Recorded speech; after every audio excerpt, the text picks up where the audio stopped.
Hey guys, welcome to lesson 2 of dB's Tutorial Tuesdays. Thank you so much for checking out the blog. This week we focus on the cage system, which is the mapping out of a chord across the entire neck. So it's most often thought in the key of C because it literally spells cage, so we'll start there.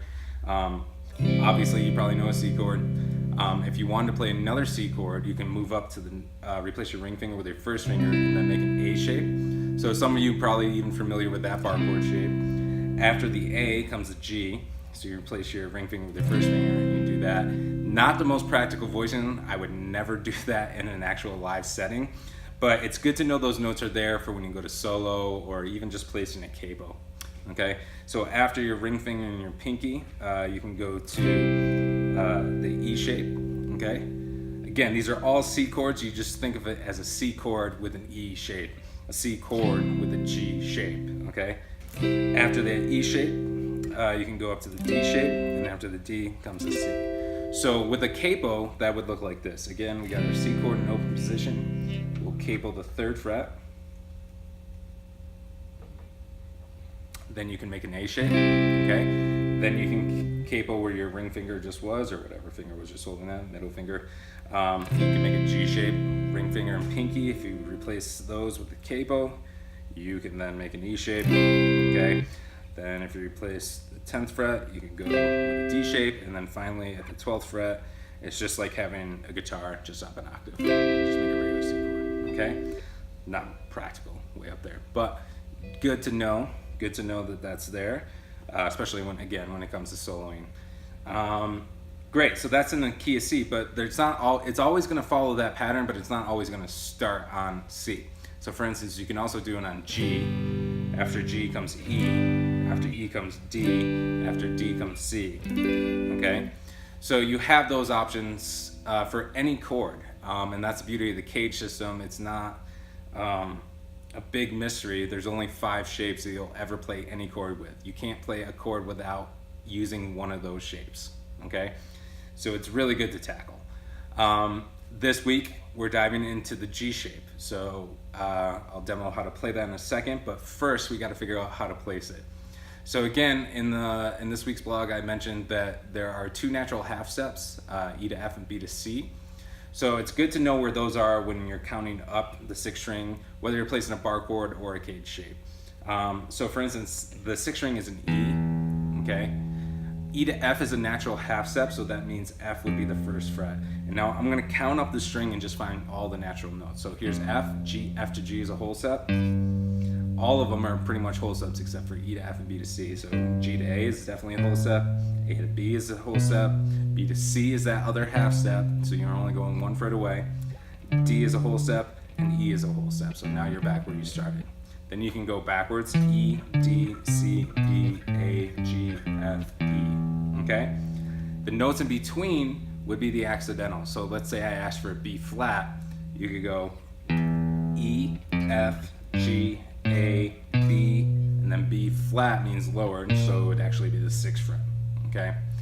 So as far as placing this G shape arpeggio, you're actually gonna play it, so let's say you placed it at the 8th fret. Your pinky would go on the 8th fret, your ring finger would go on the 7th fret of the 5th string, first finger on the 4th string, 5th fret, 3rd string, 5th fret, 2nd string, 5th fret, pinky up to the 8th fret on the same string, 2nd string, and then pinky on the 1st string, okay? So it's really, that's how you play it, and you can kind of place it always via your pinky. So if I say, let's find an A, I would place it on the 5th fret, okay? So that being said, I'm gonna give you a quiz right now.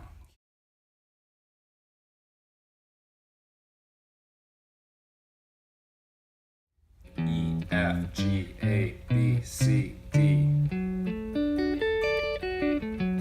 Okay.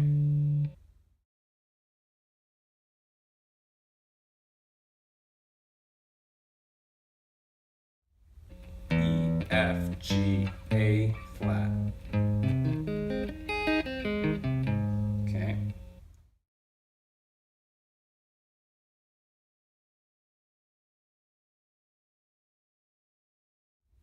E, F, G, A, B.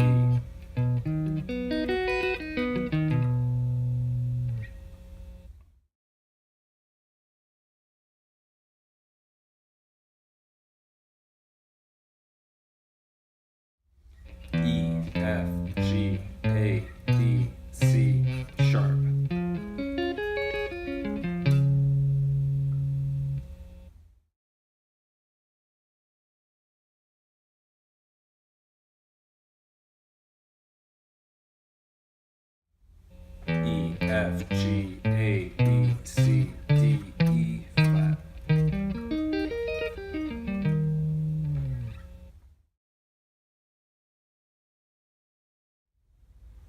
All right, let's talk alternate picking versus economy picking.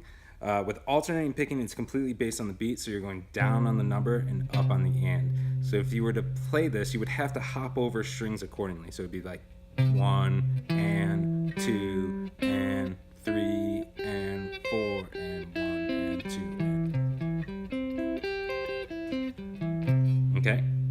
With economy picking, it just says you're going towards the direction of the string you got to hit. And since these are mostly one note per string, that means you're going down strokes for the most part. And then on the B string, there's 2 notes, so you would have to go up on that note and then down on the first string again. However, what I just did was I kind of hopped off each string with like free strokes, but that can be sort of inefficient. You're losing momentum. So it's really important that when you're doing economy picking, if you can, do rest strokes. So the pick's motions stop by the string below every single time. Then obviously you have to go up here and then down on the next. Up, up, down, up, up, up, up. Again, that's going to be even a little more difficult coming up for some of you. You might find yourself kind of doing this kind of a thing, but it needs to be a natural sweep, hence sweep picking. It's almost like you're strumming in slow motion, okay? So that's what you want to be looking out for.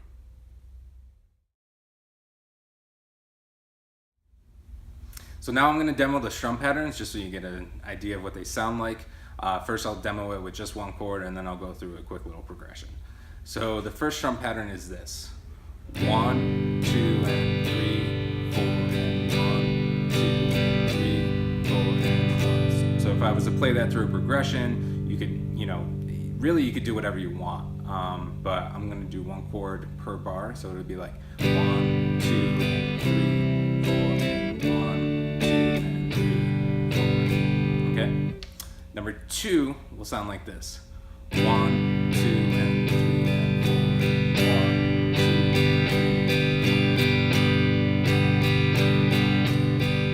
Okay? So that against chord progression would be 1, 2,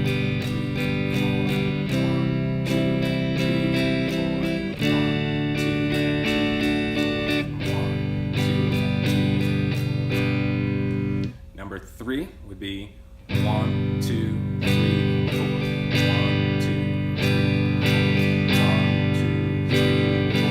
1, 2, 3, 4. 1, 2, 3, 4. Okay. And finally, number 4 would be 1, 2, 3, 4. 1, 2, 3, 4. 1, 2,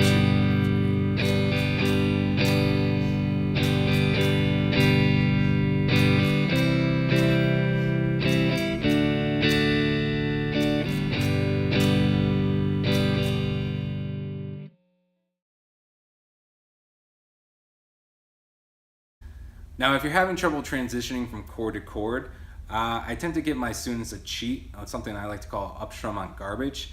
If you notice, every single one of these strum patterns I gave you this week has 4 and or 2 eighth notes on the beat 4. And so on that last eighth note, on the end of 4, when you're going an up strum, you can kind of just strum up on garbage. So literally, if you're just garbage referring to whatever you happen to be playing. So if you go down on G, it could literally just be open strings as you get to the C chord and then down to the C chord, if those are the 2 chords you're transitioning from and to. It could be half of the next chord. It's whatever. As long as the downbeat of the next chord is ready to go, it's going to sound like you know what you're doing and you're not going to skip time. So for instance, the first strum pattern is 1, 2, and 3, 4, and 1, 2, and 3, 4, and 1.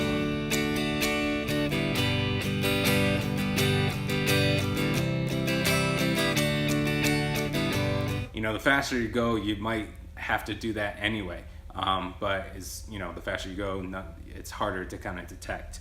When you first go to try this, it can be a little bit of a pat in your head, rubbing your belly type of thing. So what I would recommend is just going down on G, pick 2 chords, for instance, G to C, go down on G, and just force yourself to go up as you move your left hand, because what you're going to want to do is go kind of up and then move your hand, or down, start to fix your left hand and then go up, but it needs to be simultaneously. So down, up on garbage, down on C, up on garbage, down on G. You just want to get fast at that. That'll help your transitions. All right, guys, thank you so much for stopping by. Hopefully that shines some light on some things for you. If you have any questions, please like, comment, do it all, follow, and we'll see you next week.